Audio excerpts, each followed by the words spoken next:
Muy buenas. El día de hoy toca empezar con los mangas del trío de Hadas de la Luz.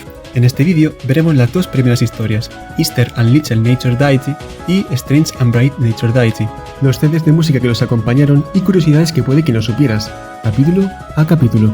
Sin más dilación, ¡vamos a ello!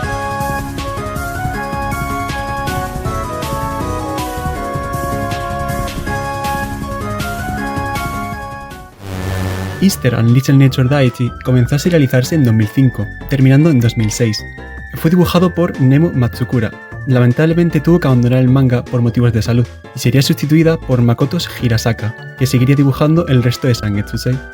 Hay algunas sorpresas con este manga y el siguiente, como CDs de música con los temas de las hadas, algunos que se usaría en Great Fairy Wars y otros aparte, una entrevista que lamentablemente no está traducida en la wiki, y más cosas que se irán enseñando a lo largo del vídeo. Strange and Bright Nature Deity comenzó a serializarse inmediatamente después y terminó en enero de 2009.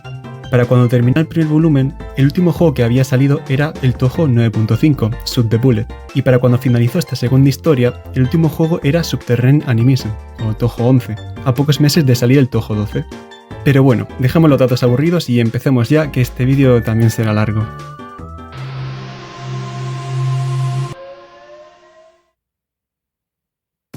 El capítulo 0, como se puede imaginar por el número, es una corta introducción a la primera broma, de muchas que habrá, de estas tres hadas, ya que hacen creer a Marisa que el templo Hakurei está cada vez desplazándose más lejos de su casa.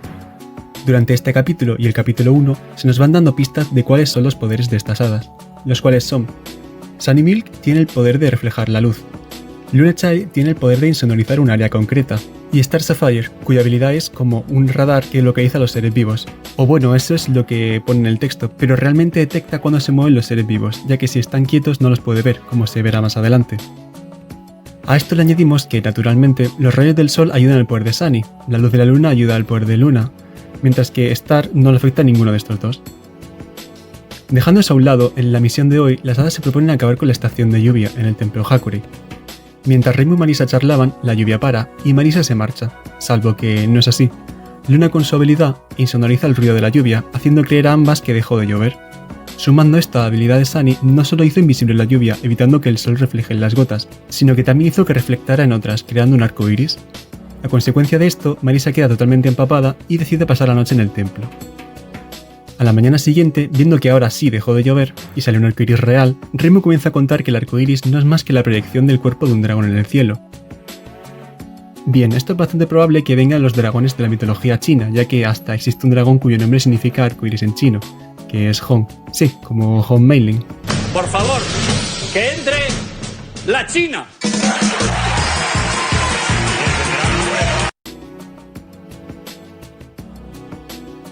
Todo esto lo cuenta Reimu como forma de decirle que el arcoiris que Marisa vio ayer no era real, porque no había habido ningún suceso que anunciara al dragón, como los rayos de las tormentas. Marisa se queja diciendo que seguramente fueron las hadas, y que alguien debería castigarlas.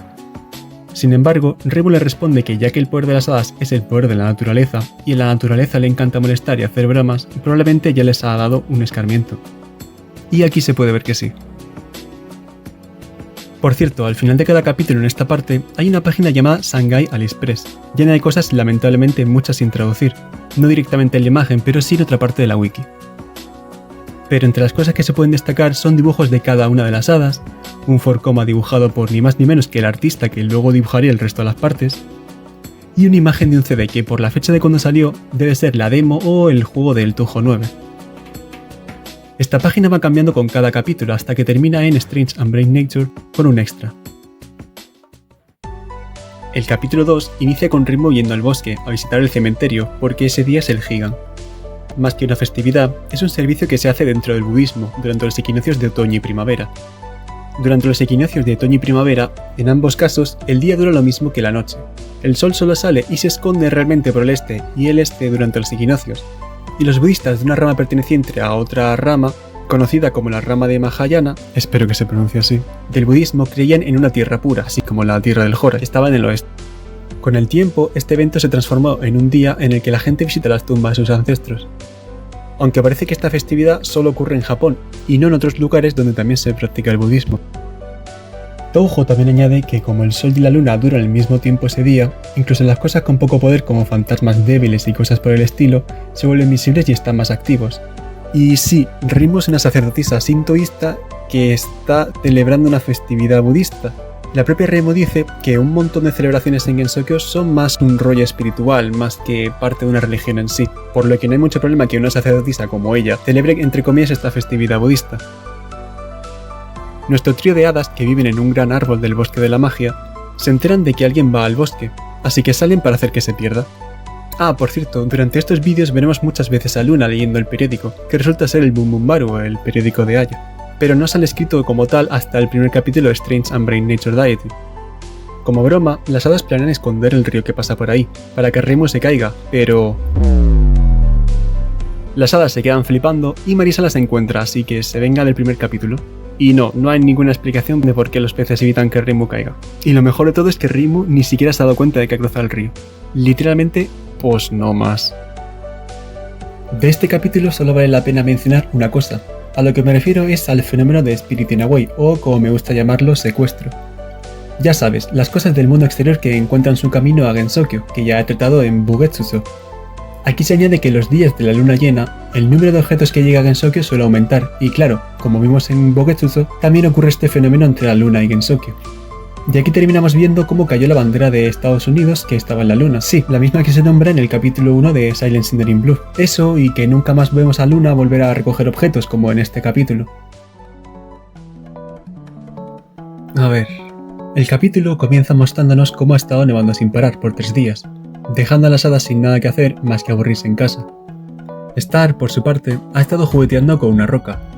Pues bien, esta roca que cogió resulta ser un meteorito que cayó en el templo e hizo que la nieve se esparciera por todos lados, lo que hace enfadar a Reimu porque pensó que fue Marisa la que lo hizo, y la obliga después a ayudarle a quitarla. Después de esto, la conversación cambia radicalmente a «Che, pibe, ¿no crees que las puertas de los templos son re misteriosos?» ¿Eh? Mamá huevo. Y resulta que lo son, porque nadie sabe de dónde viene esa forma. Este cambio radical de conversación viene porque el meteorito tiene unas muescas con forma de tori, que es como se le llama a esta estructura. Así que Star llega a la conclusión de que la figura de los tori bajó del cielo y que como los meteoritos periódicamente caen al mismo lugar, gran dato que se sacó de quién sabe dónde, las personas de aquel entonces consideraron que eran lugares sagrados y construyeron templos allí. Las otras se quedan como... y le preguntan ¿y eso qué? Ella contesta que, si los templos están relacionados con el cielo, entonces su fe está relacionada con el sol, la luna y las estrellas, y que en cuanto la sacerdotisa se dé cuenta de eso, el templo se convertirá en su casa, o sea, de las hadas. Las otras dos se quedan como ¿what the fuck? Y se preguntan si eso es realmente un meteorito o una simple piedra del templo. Star se pone a la defensiva y reclama que la piedra es suya y es suya porque es suya, así que los otros se quedan como ok puñetas.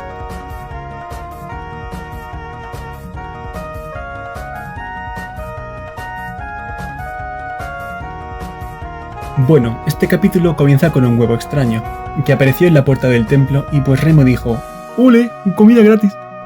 Pero pasó algo terrible. Fue más o menos así.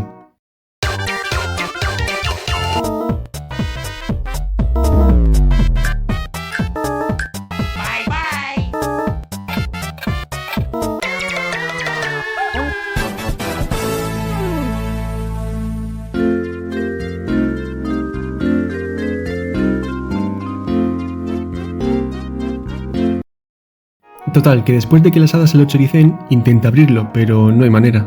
Para cuando deciden rendirse, de repente su casa, árbol, sale volando. ¿Por qué? Pues esto se explica la mañana siguiente, cuando las hadas se despiertan y ven que alguien les dejó una nota que dice tal que así. Queridas hadas de la luz. Me gustaría ofrecer mis más sinceras disculpas por los problemas que os he causado por mi reciente error. La verdad es que a uno de mis compañeros Tengu le habían robado su huevo. Recibí un reporte de que había unas hadas llevando un gran huevo. Así que, en un intento por recuperarlo, traje vuestra casa arriba de la montaña. Sin embargo, tras inspeccionarlo, resultó que no era el huevo que andábamos buscando. Como disculpa, devolveré su casa a su anterior condición y os dejaré un tesoro de los Tengus. Espero que podáis perdonarnos. Sinceramente, el gran Tengu de Miyama. ¿Quién es este Tengu? Pues honestamente no encontré nada de información de este nombre en Touhou, lo que me hace pensar que es simplemente una mala traducción de Tenma, que sí está escrito que es el jefe de los Tengus. El caso es que como tesoro nos deja un martillo que me recuerda mucho al martillo que tiene Sukuna, pero obviamente no debe ser el mismo. Y aquí tenemos uno de los más grandes misterios de Touhou, ya que nunca sabremos de qué es este huevo.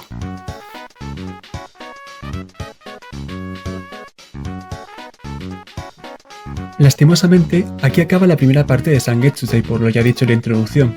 Aún así, aún queda algo más que ver en esta primera parte, aparte de la entrevista antes mencionada, llamada Spirit of Language, y el CD de música.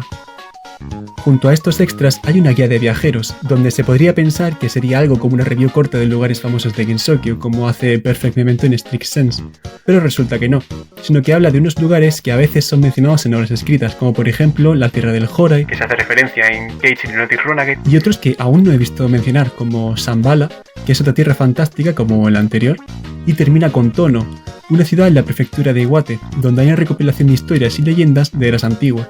Tono Monogatari fue escrito por Kunio Yanagita, es considerado como padre del folclore moderno japonés.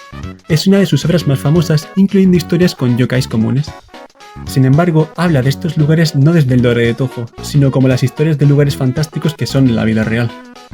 Fuera de eso, también tenemos Fairy of the Moon. Es una historia cortita sobre las hadas encontrando una lámpara fluorescente y llevándola al Korindo para que le dijera qué era. Luego de eso aparece Yukari para comprobar si lo que tenían era un artefacto peligroso. Luna no puede escapar a tiempo, y una vez Yukari comprueba que no era nada malo, conversan un poco. Esta historia es interesante no solo por ver a Yukari hablarle en serio a una de las hadas, sino por dos cosas en específico. La primera, el decirle que como el poder de Luna viene de la luz de la luna, de todas las hadas es la que está más cerca de los yokais. Lo segundo es Sankoi Setsu, palabra que le dicen tanto Reimu como Ryunosuke a Yukari, aunque todos con intenciones distintas. Reimu se la dice cuando le riñe, por su significado de no derrochar el esfuerzo, o bueno, esforzarse básicamente. Ryunosuke se la dice ya que tiene que ver con cómo se originó la palabra lámpara fluorescente en japonés, y Yukari le dice que su verdadero significado es para enaltecer el poder de la luna.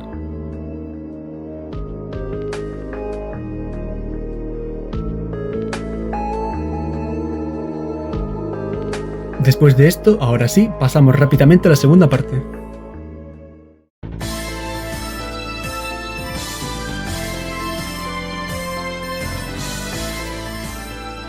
Esta historia comienza con un día lluvioso, en el que las hadas están aburridas no haciendo nada, hasta que a Sunny se le ocurre que deberían buscar un lugar en el que no llueva para cuando llegue esta época. Y el lugar que encontraron fue en la Scarlet Devil Mansion, ya que por alguna razón, en los alrededores de la mansión no llueve ni una gota. Y pues en vez de hacer una casa por ahí, deciden vivir directamente dentro de la mansión. Allí dentro se visten como las hadas sirvientas, para pasar desapercibidas con el resto. Aprovecho este momento para inaugurar el contador de veces que se cae Luna. Puede que alguien se pregunte por qué no se hacen invisibles con la habilidad de Sunny. Bueno, ella misma explica que su habilidad tiene límites en espacios cerrados, lo cual tiene todo el sentido del mundo. Mientras tanto, Remila y Sakuya charlan sobre si las sirvientas deberían hacer un concierto esa noche, a lo que Remila dice que no porque las ranas son ruidosas en esta época del año. ¿Qué? Y que si no las deja descansar de vez en cuando, le van a dar problemas mentales. No me puedo creer que un vampiro se preocupe más del descanso de sus trabajadores que las empresas de videojuegos. Así que decide celebrar una fiesta afuera. En la fiesta se autoinvitan Reimu y Marisa, y esta historia continúa en el capítulo 2. Bueno, mentí, acaba aquí. Bueno, mentí otra vez, al final del siguiente capítulo hay un forcoma que cuenta que las echaron por no trabajar. Habiendo llegado el verano, las hadas salen para ir a cazar fantasmas. Esto no lo hacen porque sí, ya que donde hay fantasmas siempre hace frío. Al caso que al ir a intentar cazarlos ven que atraviesan las redes normales. Así que Sunny decide usar una stupa, que en el budismo es una estructura con forma de cúpula que contiene reliquias sagradas como estatuas, imágenes y restos de monjes budistas. Después de esta descripción te preguntarás entonces que por qué parece un palo. Pues parece ser que en el Japón de la era Heian estos palos se llaman también stupas o sotoba. Estos palos llevan escrito nombres de fallecidos y son dados en los funerales celebrados en templos budistas y dejados al lado de la tumba. Y entonces las hadas usan este tipo de palos para atraerlos, cosa que funciona. Y aparte de tenerlos como aire acondicionado, deciden cuidarlo como si fuera una mascota. ¡Ay, no sabía que tenías mascota! Se llama sucia mierda. Tiempo después, aparece Yumu en el santuario para quejarse sobre que hay gente que se está pasando de la raya con los fantasmas. a lo que Reimu y Marisa le hacen saber que les importa bien poco, ya que estas les han copiado también la idea a las hadas, salvo que ellas lo tienen sellado como si fuera el Mafuba.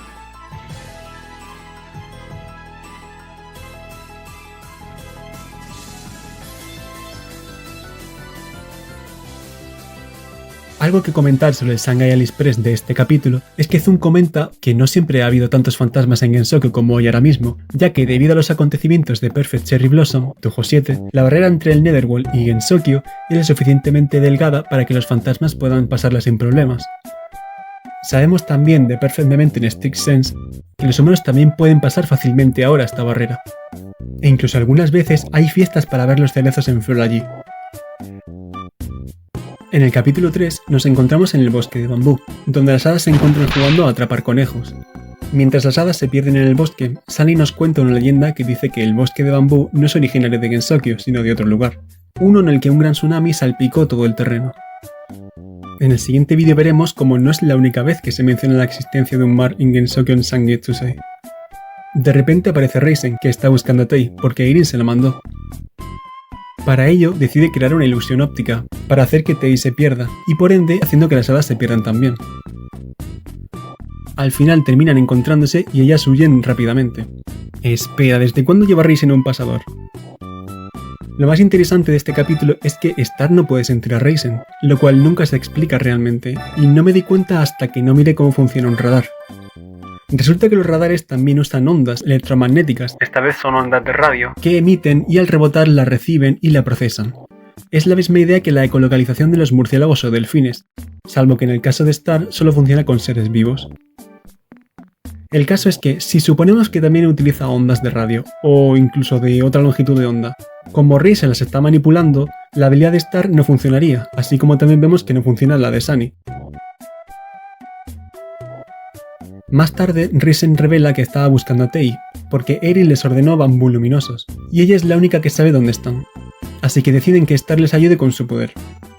Al final Reisen se pone a yapear fuerte y a tirarle caca a Eirin, cuando pasa y resulta que Tei estaba justo detrás escuchándolas, así que corre a chivarse a Eirin.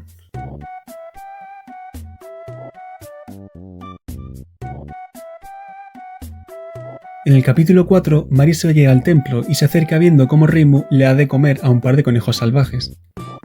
Mientras Reimu reflexiona sobre si se estará preparando un incidente grande para el siguiente año, Marisa le da una hoja venenosa a... ¿Tei?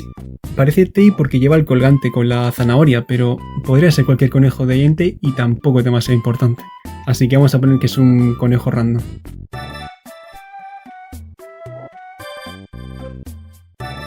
Transportándonos a otro lugar, vemos a Komachi hablando sola. ¿Y por qué sale Komachi en este capítulo?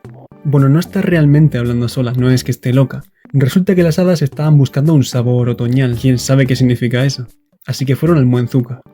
Nos cuenta Akiu en Perfect Memento en Strict Sense que el Muenzuka es un lugar al final del camino de la reconsideración, donde se solapan las barreras entre Gensokyo, el Netherworld y el mundo exterior. Así que es fácil que gente del mundo exterior acabe aquí específicamente. Aparte es un lugar que también vimos en el Touhou 9.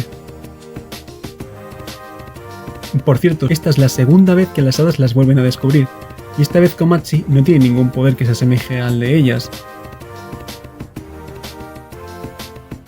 Estas le preguntan que qué hace aquí, a lo que Komachi les responde que como la carga de trabajo de este año es bastante poca, es decir que hay pocas almas, está descansando un poco, sí.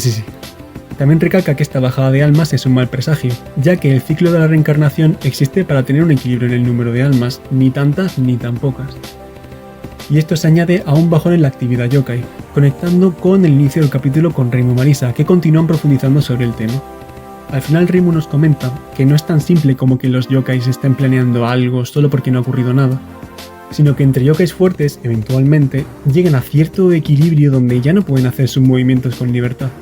Así que, según Reimu, se vigilan entre ellos para que cuando uno empiece un incidente, el resto pueda hacerlo por su lado libremente. Honestamente, la escritura de este capítulo hace ver a Reimu un poco paranoica, pero imagino que está así como antesala al siguiente juego que vendría en la historia, que sería el Touhou 10.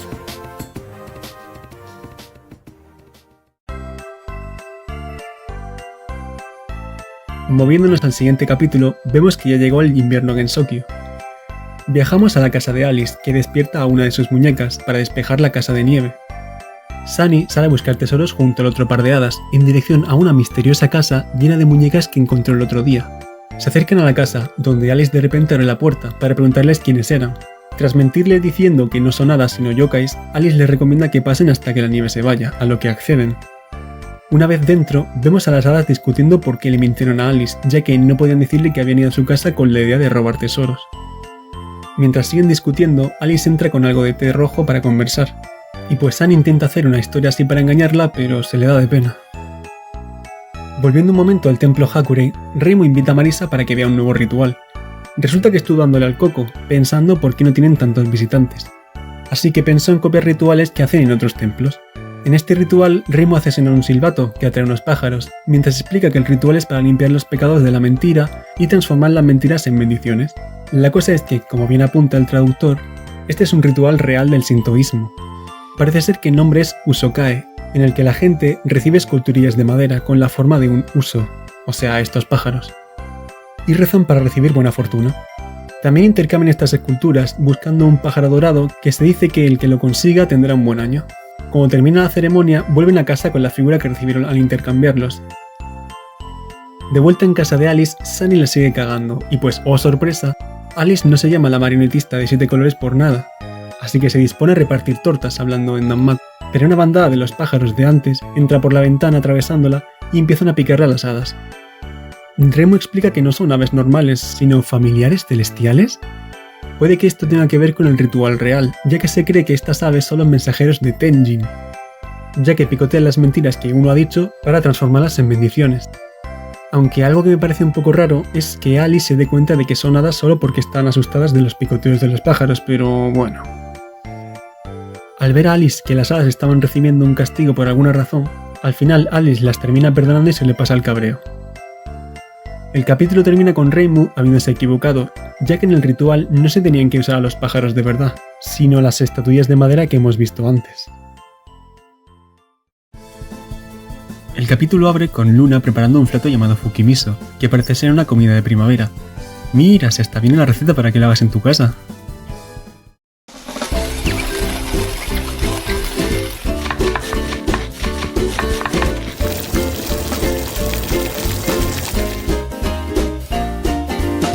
Bienvenidos a Cocina con Tojo. Todo lo que está al lado de los huevos siempre es muy rico. Reimu, por su parte, también estaba cocinando, salvo que ella está haciendo tempura, usando brotes de tala o como se llamen, que parece ser un plato típico de primavera también. Marisa se extraña de ver tantos, ya que la primavera no había entrado aún con fuerza, pero resulta ser que fue Yukari la que se los dio a Reimu. La cosa pasa tal que así. Yukari le cuenta una milonga de que, de hecho, en el mundo exterior, la mayoría de la nieve es artificial porque los inviernos son más calurosos. Y Reimu le dice, no creo. Y pues le trajo eso para demostrárselo, de alguna manera. El caso es que a Reimu le parecen ricas igualmente, así que el punto de Yukari se perdió completamente. Mientras comen, Marisa le cuenta que algunos humanos de la villa ya han presenciado el acontecimiento más importante antes de la llegada de la primavera, ver a Lily White anunciándola. Mientras, en las carreras de Bold Mansion, Remilia le encomienda una nueva misión a Sakuya. Esta vez decide adueñarse de la primavera. ¿Y cómo piensa hacerlo? Pues su idea es robándose a Lily. De verdad que las buenas ideas dentro de esta mansión brillan por su ausencia.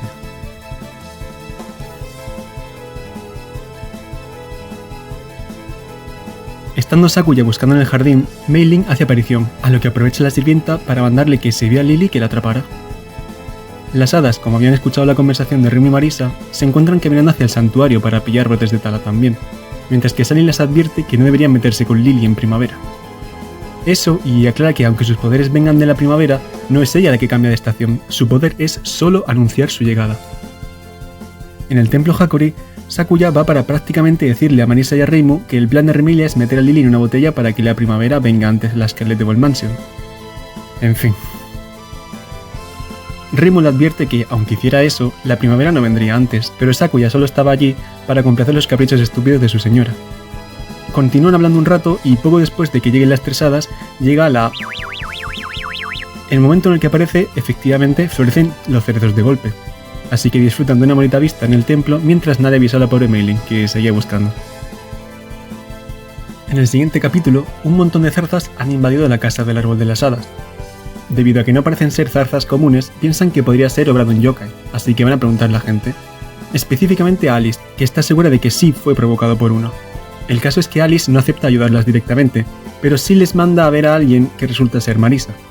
A Reimu no van a preguntarle porque temen que hagan un 2x1 y las extermine a ella junto con el yokai. Tras contarle la situación, Marisa accede. Tras intentarlo lo burro, Marisa no hace ningún progreso.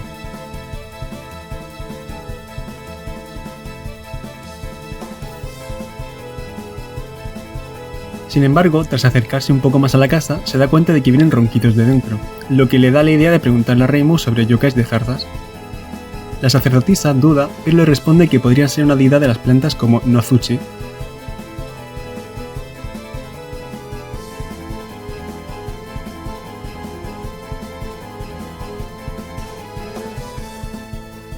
Así que basada en las debilidades de las plantas, Marisa se arma para ello, pero las hadas se lo impiden ya que lo más seguro es que mate al árbol en el proceso. Y como ya empezaba a hacerse tarde, Star ya había hecho la cena. Mientras comen y hablan, de repente las zarzas se abalanzan sobre la comida, pudiendo ver que todo este tiempo era un Tsuchinoko, que, como explica bien Reimu, son sirvientes de Nozuchi. El caso es que al final Marisa le coge cariño y se lo queda como mascota, mientras que por la parte de las hadas se quedaron sin comida por culpa del bicho este.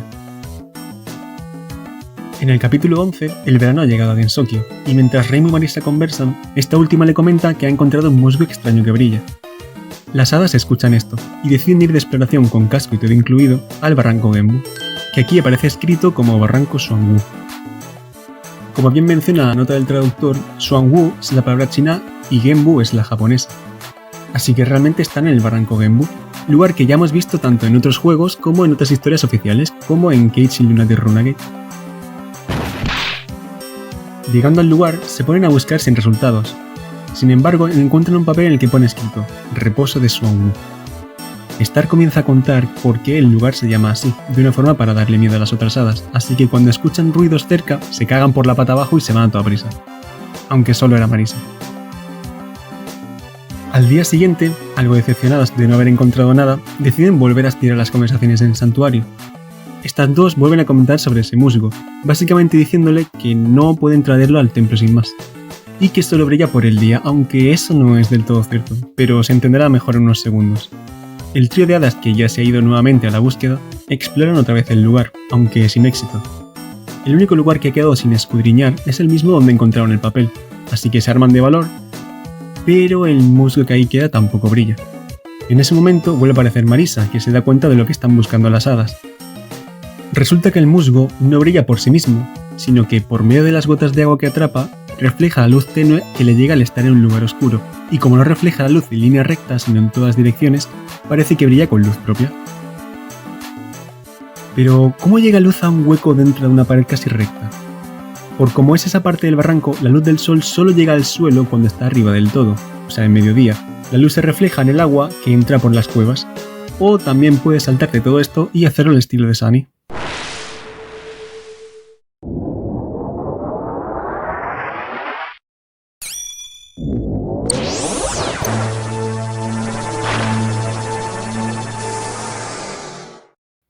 Para terminar, y para gastarles una broma, Marisa les dice que Genbu aún vive en la cueva, y hace que se levante el suelo bajo el musgo para meterles un sustico. De los capítulos 13 y 14 no diré mucho, porque no hay nada interesante que comentar, salvo que es en este capítulo donde Cirno conoce a las hadas por primera vez, y les hacen un par de bromas a Reimu. Pero lo más importante de todo es... ¿Bada por referencia?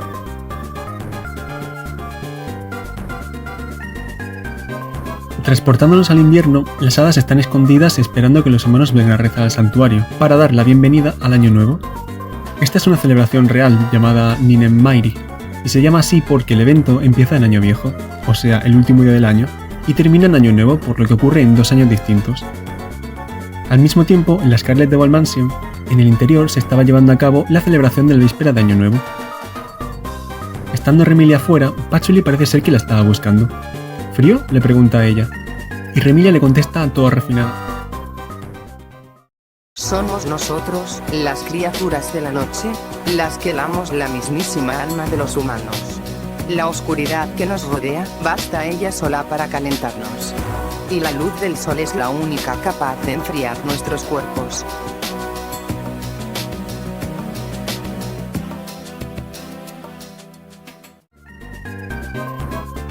Pero a Pachi le chupa un huevo, porque solo había venido para preguntar si quería el soba caliente o frío. Spoiler, lo prefiere caliente. Un tiempo después, Sakuya ya había terminado de hacer el soba, y mientras se lo comen, Remila le manda a por alguna bebida que acompañe mejor la comida. Mientras Sakuya busca, Remila y Pachi tienen una conversación acerca de que en el primer amanecer del año, el Sol y Venus pelean por cuál brilla más fuerte. Si gana Venus, significaría un año bueno para los demonios, pero eso aún no ha ocurrido nunca. Aquí hablan de Venus haciendo referencia como si fuera una estrella diabólica o algo por el estilo. Ya sabes, Lucero del Alba, Lucero, Lucifer, el demonio. Para buscar un vino, Sakuya le pide consejo a Marisa y, por su parte, las hadas se encuentran bebiendo sake, mientras hablan de cualquier cosa, cuando de repente aparece Reimu por ahí. Al mismo tiempo llega Marisa, que va primero a saludar a las hadas, y luego se van todas con Reimu, que tiene un importante ritual planeado para esta noche. Este ritual se conecta con lo que comentaba la Scarlet de Mansion en el anterior capítulo, ya que es un ritual para suprimir a Lucifer y dar la bienvenida a Amaterasu. El nombre que utiliza Reimu para referirse a Lucifer es... hay otro nombre. Amanokagaseo no Mikoto, también conocido como Amatsu Mikaboshi, el dios de la estrella polar y al parecer tratado como una deidad maligna, aunque lo poco que encontré de información no vi realmente ninguna referencia a Venus en sí. Y bueno, Amaterasu creo que no hace falta que diga que es el dios del sol, es bastante conocido realmente. Por eso Reimu hace este ritual, para sellar el poder de este dios malvado. En la Scarlet de Mansion, Sakuya trae el vino que le recomendó Marisa. Y en el santuario Hakure, Reimu ya habiendo iniciado el ritual, Marisa junto con las hadas se les ocurre una broma que le podrían gastar a Reimu. La sacerdotisa termina, justo a tiempo para el amanecer, mientras también observan Remila y Patchouli desde la mansión. Al momento de empezar el amanecer, se observa que Venus está brillando esta vez con mucha fuerza, lo que emociona a la vampira y a la maga, mientras Reimu mira desesperada y Marisa se burla un poco de ella. Lo que de verdad pasó es que Sunny estaba reflejando la luz del sol donde se posiciona Venus, para crear la ilusión de que había ganado el diablo. El capítulo 17 abre con Reimu trayendo al santuario un jarrón medio grande de sake que le ha dado Suika, diciéndole que si lo deja toda la noche obtendría un sake muy rico por la mañana. Bueno, creo que no sorprende a nadie decir que las hadas se lo chorician ipso facto. Aunque han mejorado, ahora le han dado el cambiazo por otro jarrón con sake también al menos. El caso es que sienten que se está poniendo cada vez más pesado, así que Sunny, conocida por sus ideas rompedoras, se le ocurre ir dejando caer un poco para aligerar el peso, lo cual creo que de lejos es la idea más estúpida que se les ha ocurrido de lo que llevamos de manga. De momento. Sin embargo, algo extraño ocurre, ya que las hadas deciden probarlo, pero... no sabía nada. Casualmente, cerca de la zona, se encontraban Reisen y Erin, charlando sobre que no habían conseguido vender mucho hoy. Cuando le llaman la atención a las hadas por estar viviendo ahí en medio, y Erin les dice que esa agua está llena de gusanos invisibles al ojo humano, que les encanta beber sake, que cuando te intentes emborrachar se lo van a soplar todo, que si cuando salgan te van a dar un consejo millonario y a tocar las maracas, y... bueno, esas últimas dos no, pero Erin sí les mete todo el miedo. Ya en el Eyentei le explica a Reisen lo que es un gusano del vino, también llamado Suchu. Este gusano viene de un espíritu de un mito chino, que cuando son ingeridos y bebes alcohol, este pierde su sabor y no te puedes emborrachar. Además de esto, pueden convertir el agua en vino.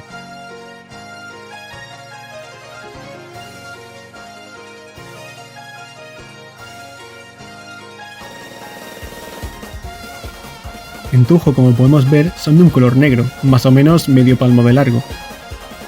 También vemos uno en Touhou y Barakasen. Como sea, Erin les da una falsa medicina, pero quiere algo a cambio. Como Erin sabe que las hadas nunca llevan dinero, esta les dice que como pago dejen el jarrón allí, condición que aceptan porque pues, ¿para qué querrían eso? A la mañana siguiente, Marisa llega súper temprano para abrir el jarrón, y se encuentran con que sí es sake, aunque recordemos que esto es gracias al cambiazo que hicieron las hadas. Justo en ese momento llega Suika, que se sorprende cuando le dicen que el sake sabe normalito. Trasladándonos a la Eyentei, vemos que cuando Erin y Reisen se disponen a romper el jarrón para dejar el contenido en un barrilete, se muestra el verdadero tamaño de estos gusanos del vino, aclarando que les mintió a las hadas. Has quedado retratado.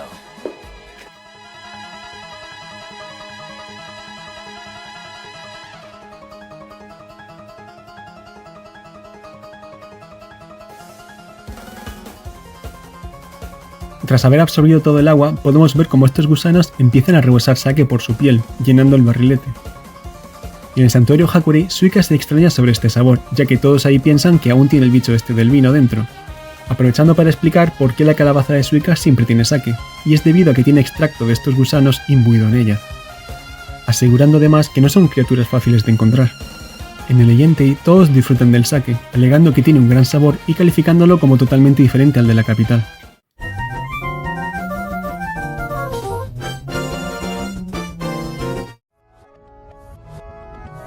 Érase una noche, oscura como el carbón.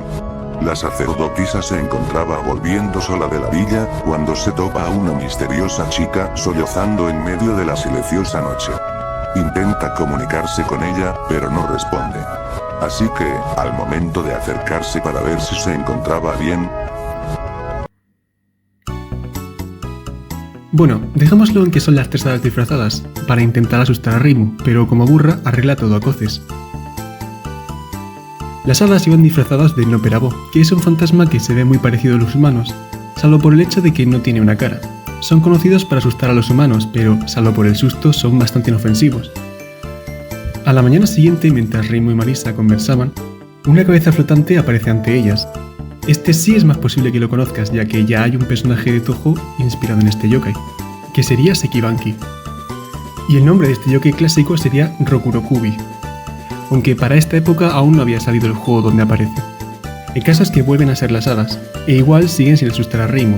Mientras estas discutían qué podría darle miedo a una sacerdotisa, súbitamente llega Aya, siempre con hambre de historias y noticias. Las hadas aprovechan para preguntarle, y la Tengu les cuenta una idea que no implica ningún yokai en específico. Mientras la sacerdotisa limpiaba los alrededores del santuario, le cae un periódico cerca. Aya, que estaba sentada sobre el tori, le pregunta si ha estado leyendo su periódico. Obviamente le responde con negativa y que solo los tira en la bodega y ya. Aya se lamenta diciéndole que hace eso porque nunca le ha explicado qué pasa si los dejas ahí sin más. Reimu, intrigada, le pregunta y Aya le escupe una historia sobre que si no los lees, las palabras escritas ahí no pueden descansar, y si los apilas también sus arrepentimientos se apilan, llamando a este yokai como Kamimai, que viene de los Tsukumogami.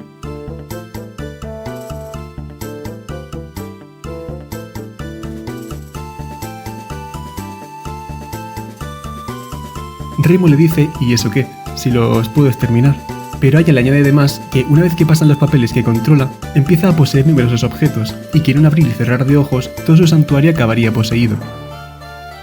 Habiendo terminado de barrer, Reimu se pone a dar vueltas sobre lo que le ha contado, y al final decide ir al trastero. A la hora de abrir las puertas, todos los periódicos de la habitación comienzan a levitar, sorprendiéndola de sobremanera y convenciéndola de que debe leerlo todo. Cosa que hace, incluso mientras pasa tiempo con Marisa. Aya, reunida con las hadas, les explica que lo que daba miedo de los yokais tradicionales es que no sabes qué son. Es como eso que hacen algunos vídeos o juegos de terror de nunca mostrarte el bicho que te está atacando o persiguiendo, para que el miedo de qué será se añada al suspense. Y bueno, efectivamente, todo era parte de un plan para hacer noticias para el periódico y también para conseguir que Reimu los lea, porque obviamente fueron las hadas las que movieron los papeles. En las propias palabras de Aya, cuando nada ocurre, tú haces que algo ocurra. Una verdadera periodista, sí. Era una noche oscura y tormentosa. No, ya, tengo que dejar de iniciar así los capítulos. Diré que... Anda, mira, es Mistia. Un rayo de repente rasga el cielo nublado, cayendo en un árbol cercano al santuario Hakurei, partiéndolo casi en su totalidad.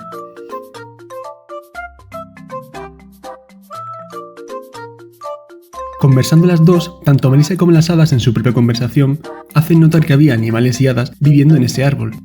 Y algo chistoso es que como el árbol se ha partido, las hadas que vivían en él probablemente están inconscientes volando por ahí, a donde se las lleve el viento. Tras esta conversación, Reimu decide conservar el árbol. Esto no lo hace porque sí, sino porque planea usarlo para atraer gente, ofreciendo bendiciones que eviten los rayos e incluso reunir fe de las propias hadas que vivan allí. Algo muy importante que mencionan es que si las hadas que viven en los árboles, flores e incluso la hierba del suelo, tarde o temprano todas estas cosas se pudrirían y morirían. Tener a las hadas viviendo en ellos les ayuda a crecer y a fortalecerlos. Las hadas a cambio obtienen un lugar donde vivir, es una típica relación simbiótica. El caso es que las hadas deciden usar el árbol partido como residencia de verano, hasta que vuelvan las que vivían antes allí. Reimu y Marisa vuelven al árbol y se sorprenden al ver que ya ha empezado a rebrotar una pequeña rama. Ellas se extrañan de que empiece a rebotar tan rápido, y esto no puede ser gracias a las hadas porque aún no se habían mudado. Aunque a Reimu cualquier motivo le vale, mientras pueda usarlo para atraer visitantes. Monero, ¿tienes un monedito? ¿Un monero? ¿No tiene nadie un monero? ¿Un monero?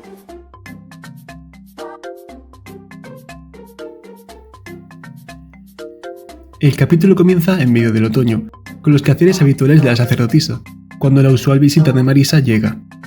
Hablan un poco, hasta que Yukari hace acto de presencia con un misterioso propósito.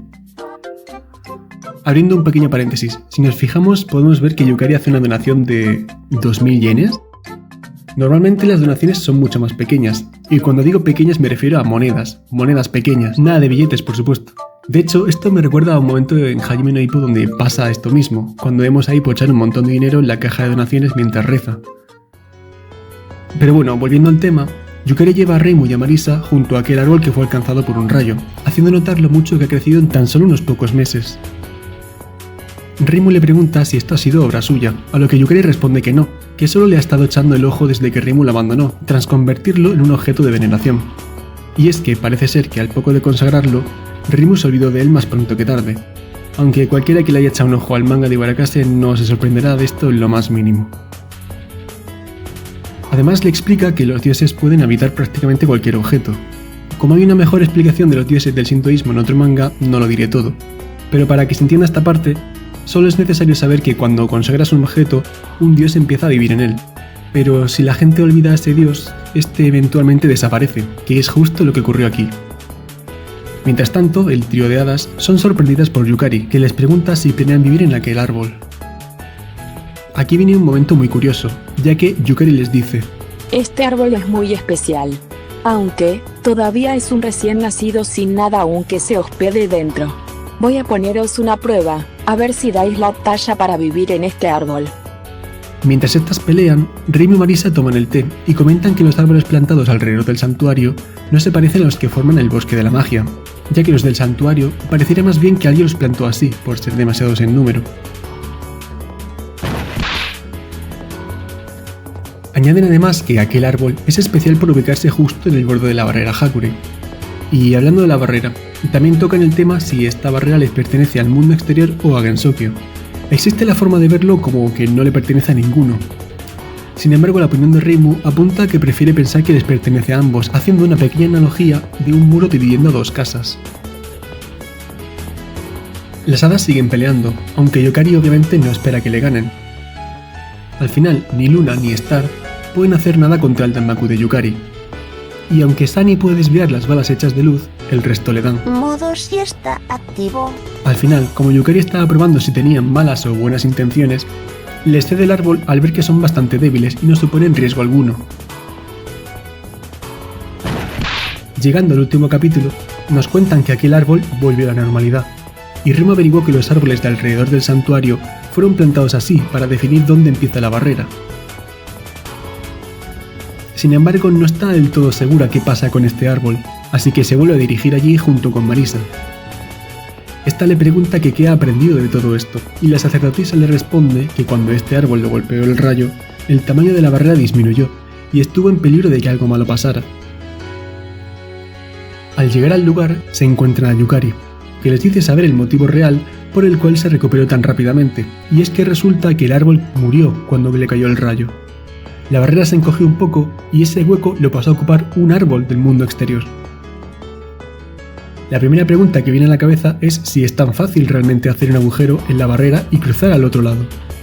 Yukari asegura que hay bastantes precauciones para que cosas así de habituales, como que un árbol muera, no abran la barrera. Lamentablemente no dice ninguna de ellas. Pero bueno, igualmente revela que como el dios de dentro del árbol dejó de existir cuando todos se olvidaron de él, Yukari les regaló aquel árbol como casa a las hadas de la luz. Y la historia termina, con Yukari contándonos que algún día incluso el templo Hakuri será olvidado a lo largo de los siglos venideros, y nadie vendrá a visitarlo, ya que el mundo exterior ya no teme ni a la oscuridad ni a los yokai.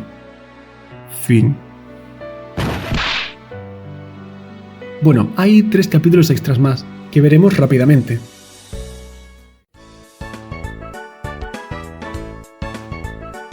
En este extra nos dejan ver qué estaban haciendo las hadas los días en los que ocurrieron los acontecimientos de los tojos 6, 7, 8 y 9. Durante aquellos momentos, Sunny siempre comentaba que deberían hacer un incidente para que todo el mundo sepa lo capaces que son las hadas. Sin embargo, vemos que tras más de un año después del incidente del Tojo 9, no hicieron nada. Anda como mi gana, ya que estuvieron esperando a que un gran incidente ocurriera, pero durante este tiempo no sucedió ninguno. Hasta que un día, viendo que un nuevo dios había llegado a Gensokyo, deciden dejar la idea quieta por un rato. Al final del volumen, a modo de consejo final, la propia Reimu nos regala estas palabras.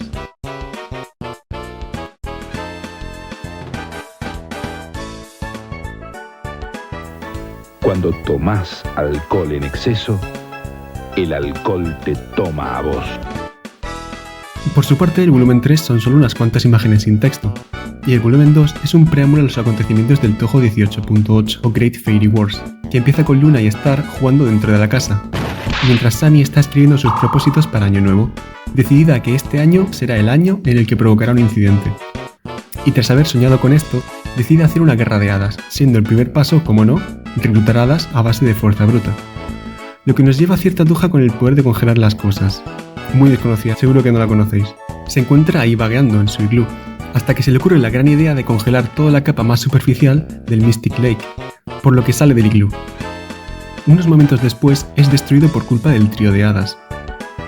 Cuando Cirno vuelve, encuentra un símbolo de que el trío de hadas lo habían hecho entre las ruinas, tomándolo como una declaración de guerra. Tiempo después nos muestran que el trío no solo fue a causarle problemas a esta, sino a muchas otras hadas, para demostrar que eran las más fuertes. Cirno descubre la base de estas tres y le deja una señal para confirmarles que acepta el desafío, clavando una flecha de hielo con un mensaje escrito en la puerta. El trío lo coge, pensando que sería de algún humano que las reconociera como amenaza, y emocionándose tanto que se ponen a entrenar Danmaku. Cosa interesante porque, por lo menos yo, no había visto antes el hecho de que se podía entrenar el Danmaku. El caso es que se quedan esperando a que volviera el que había mandado la declaración de guerra. Sin embargo, el invierno pasa y no vino nadie, ya que Cirno se puso con lo de congelar el lago y se olvidó. Una vez que vuelve a ver la bandera, ya en primavera, recuerda la proclamación de guerra y decide atacar, terminando así con todos los extras. Vamos ahora con la música.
Y hasta aquí llegan las 2 primeras historias de Sangetsusei.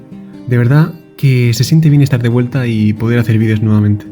Las siguientes partes de Sangetsusei no deberían tardar demasiado en salir porque tengo los guiones ya prácticamente escritos, sobre todo el siguiente. Eso es todo lo que quería decir respecto al futuro. En fin, si has llegado a este punto, muchas gracias y espero que te haya gustado, porque no mucha gente le interesan estos temas y ya lo he dicho antes, pero me alegro mucho de verdad de poder estar de vuelta.